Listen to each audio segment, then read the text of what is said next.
Como você pode ter a certeza que você tem a sua salvação garantida? E como você pode ter um entendimento de que você está recebendo um alimento errado, adulterado, que você está sendo enganado? Você pode ver no livro de 1 João também no capítulo 2, a partir do verso 23, diz assim. Não, vou colocar do 22, diz assim, ó. Do 21. Não vos escrevi como se vos ignorasseis a verdade, ok? Eu também não estou falando para você como se você fosse ignorante da verdade, tá? Que se você não gostasse da verdade. Eu sei que você gosta da verdade. Eu estou falando aqui só para pessoas que conhecem a palavra, por isso que eu não esquenta não, é assim mesmo. Eu também sinto da mesma forma que você. Por isso eu também não estou falando para pessoas que não têm entendimento. Mas pensa bem, ó. Mas porque as sábeis, entendeu? Porque as sábeis e porque nenhuma mentira procede da verdade. 1 João 2, 22. Ok? 2, 21, aliás. Porque você sabe, porque nenhuma mentira procede da verdade. Entendeu? No 22, do capítulo 2 de 1 João. Quem é o mentiroso, senão aquele que nega que Jesus é o Cristo? Este é o anticristo, aquele que nega o Pai, o Filho. Ok? Todo aquele que nega o Filho também não tem o Pai. Aquele que confessa o Filho também tem um Pai. Quanto a vós, o que eu viste desde o princípio permaneça em vós. Se o que eu viste desde o princípio permanece em vós, também vos permanecesse no Filho e no Pai. E esta é a promessa que ele nos fez, a vida eterna. Aí diz assim no 27, ó, veja bem. 1 João 2, 27. Diz assim: e quanto a vós, olha bem, a unção que recebeste dele, de Jesus, olha só, aonde que é essa unção? Lá na cruz, ó, recebeste dele, permanece em vós e não tendes necessidade de que ninguém vos ensine mais.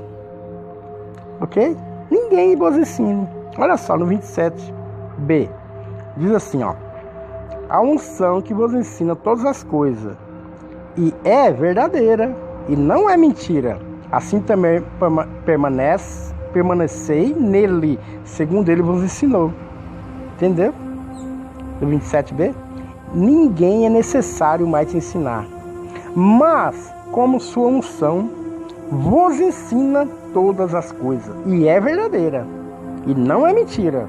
Assim também permanece nele, segundo ela vos ensinou. E agora permanecei nele, em Jesus, para que quando se manifeste, temos confiança em sua vinda, não sejamos envergonhados por ele. Se sabeis que ele é justo, reconhecei também que todo aquele que pratica a justiça é nascido de Deus, porque Deus é justiça, Jesus é justiça. Ok? Vede que amor tão sublime nos deu o Pai, para que sejamos chamados filhos. Nós não éramos antes. Por isso o mundo não nos conhece, porque não conheceu a Ele. Amados, agora somos filhos de Deus, e ainda não se manifestou o que haveremos de ser. Mas sabemos que quando Ele se manifestar, seremos semelhantes a Ele no corpo glorioso, porque o veremos tal como Ele é. E todo aquele que tem essa esperança nele purifica a si mesmo, olhando para Cristo, sem lei. Assim como ele é puro, que a lei não é pura. Gálatas 3:10. Ok? Então 1 João 3:5 diz assim: e sabeis que ele se manifestou para tirar nossos pecados, e não há pecado nele, ok? Então olha para ele, está purificado. Quem falar outra coisa é mentira, é o diabo. Assim como fez com a Eva e tentou fazer com Jesus, vai fazer também com você, porque ele quer te escravizar, ele vai te amaldiçoar, ele vai te castigar, vai subir no seu lombo, vai fazer você fazer tudo quanto é sacrifício para cancelar o sacrifício maior que foi o sacrifício da cruz. Não há outro sacrifício. Pode fazer o que você quiser.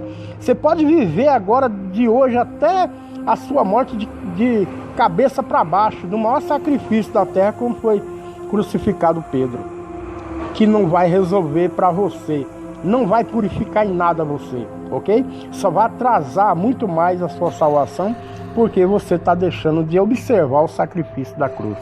Você está compreendendo?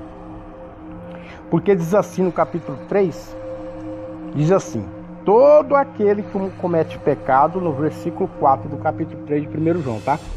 Todo aquele que comete pecado também afringe a lei, pois o pecado é infração da lei. E sabeis que ele se manifestou para tirar o quê? Nosso pecado. E não há pecado nele. Está falando o quê aqui? Ó? Todo aquele que comete pecado também infringe a lei. Mas como ele veio tirar o quê? O que ele tirou? Ele tirou o quê? A lei. Está falando aqui, ó. 1 João 3, 4. Todo aquele que comete pecado também afringe a lei. Não afringe? Quem está olhando para quê? Para a lei. Mas o que Jesus fez? Pois o pecado é infração da lei. E sabeis que ele se manifestou para tirar nossos pecados. O que ele fez? Ele tirou o quê? A lei. E não há pecado nele. Então você está olhando para quem? Para ele, não é para a lei. Está olhando para Jesus. Todo aquele que permanece nele, olha bem, não na lei, nele, Jesus, não continuará pecando. Todo aquele que continua pecando não viu a lei. Nem o conheceu a lei. Olha só, filhinhos, ninguém vos engane, ninguém. Aquele que pratica a justiça é justo, como ele é justo. Aquele que pratica o pecado, pratica a lei, é do diabo, porque o diabo peca desde o princípio. Gálatas 3,10, vai lá para você ver a maldição. Para isso, manifestou-se o Filho de Deus para desfazer as obras do diabo, o pecado de Adão. Todo aquele que é nascido de Deus não pratica o pecado, porque a semente de Deus permanece nele e não pode pecar, porque não há lei, não há nada, só a cruz de Cristo, ok? Todo pecado está na cruz. Se você está num corpo único, Colossenses 3,3, se você morreu e vivificou em Cristo, se você ressuscitou em Cristo, então você está falando que tem pecado, então Jesus também tem. Se você crê em Jesus, se você crê que Jesus ressuscitou dentre os mortos, e que você também ressuscita com ele, se ele ressuscita em corpo glorioso, você também está. Na espiritualidade, Deus está vendo Cristo, não está vendo você. Quem está na lei, Deus está vendo Adão, não está vendo você, não está vendo Jesus. Quem está em pecado, está na lei. Quem está na graça, está livre da lei, porque não há condenação. Você está compreendendo? Você está compreendendo? Então todo mundo que aponta o pecado em você, os seus erros. Ah, o irmão fuma. Quem está te apontando? Quem está te acusando? O diabo. Ah, eu vi o irmão bebendo. Quem está te acusando? O diabo. Ah, eu vi o irmão traiu a esposa. Quem está te condenando? O diabo. E que Jesus está falando? Para você vir para Colossenses, para você entrar na mente de Cristo, para você entrar nesse corpo de Cristo, e o Espírito Santo de Deus vai te recordando na sua memória todas as coisas, porque no seu coração já está escrito a lei. Qual é a lei? Amar seu próximo como a ti mesmo. É difícil? É difícil essa lei para você? Então por que você vai pagar Gálatas 3,10? Vai ficar lá, arranhando a parede, arranhando, tentando subir, uma parede de 8 metros. Se veio um que te deu uma escada para você subir, sair do buraco. Mas não, você quer continuar arranhando. Aí você vai numa determinada denominação que o cara fala assim, ah, você está em pecado, tem que fazer isso, tem que fazer isso. Tem que fazer o quê? Você tem que aceitar Jesus, crer na sua cruz, crer na crucificação dele nessa cruz. Crer que todo pecado foi deixado, cravado nessa cruz. Crê que o sangue derramado ali no madeiro do Calvário, ali na cruz, aquele sangue purifica, lava o pecado de toda a humanidade, todo que nele crê. Você compreende? Mas a pessoa não crê em Deus, ele deixa para crer em homem. Sabe por quê? Porque Deus, ele salvou o ladrão da cruz. Mas o cara disse que não vai salvar, não. Tá falando que foi, mas disse que não. Porque Jesus foi lá salvar a prostituta lá do apedrejamento e a outra lá, a samaritana. Ah não, gente. A pessoa não crê em Deus, não crê que Jesus é o Salvador.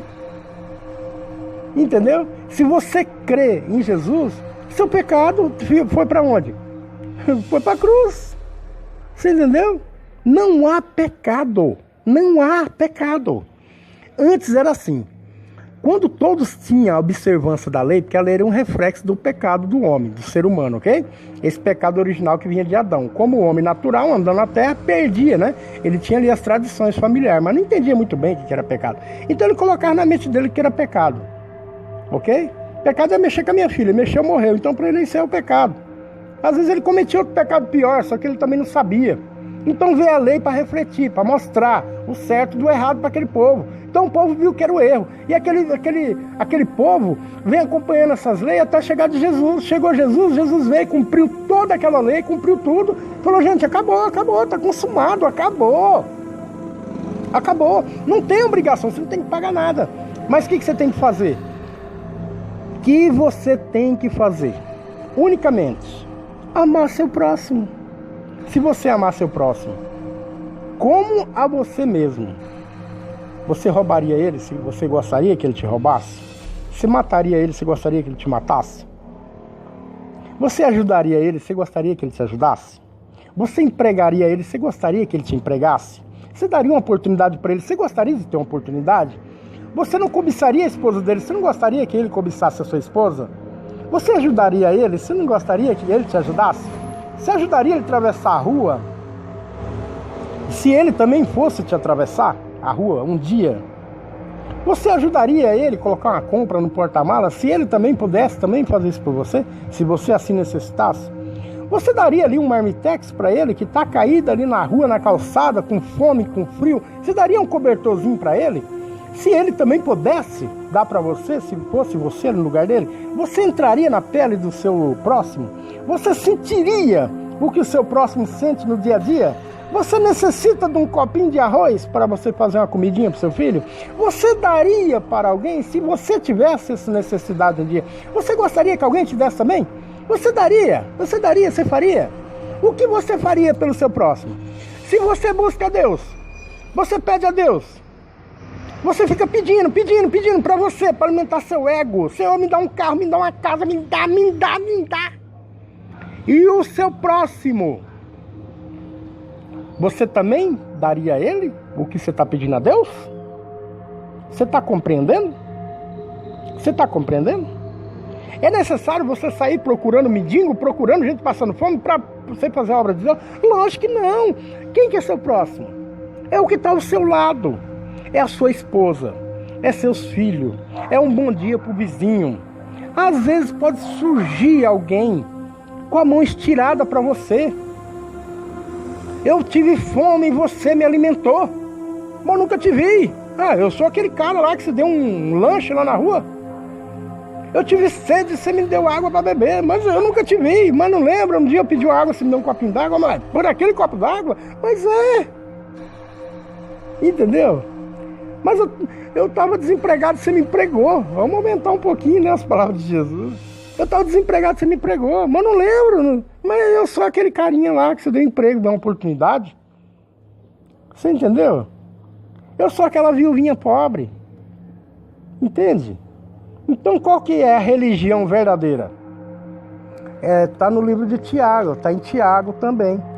Se você olhar Tiago, vai estar em Tiago 4, que fala a respeito da verdadeira religião, que é o órfão, ajudar os órfãos, as viúvas, que é a mesma obrigação desde o princípio, desde lá com o povo de Israel, sempre foi o órfão, a viúva, os forasteiros. Não adianta você querer comprar Deus, você está se iludindo. Você acha que você vai roubar Deus, meu anjo do céu? Como que você vai roubar um ser Deus? Como você vai roubar? Como? Como você vai ajudar Deus? Fala como. Como você vai se salvar? Fala como. como você vai se santificar? Fala como. Tem uma maneira? Se tiver, me dá a receita que eu quero agora. Hoje, já. A não ser a cruz de Cristo. Não há outro caminho, nem outra maneira. Se houver, me dê a receita.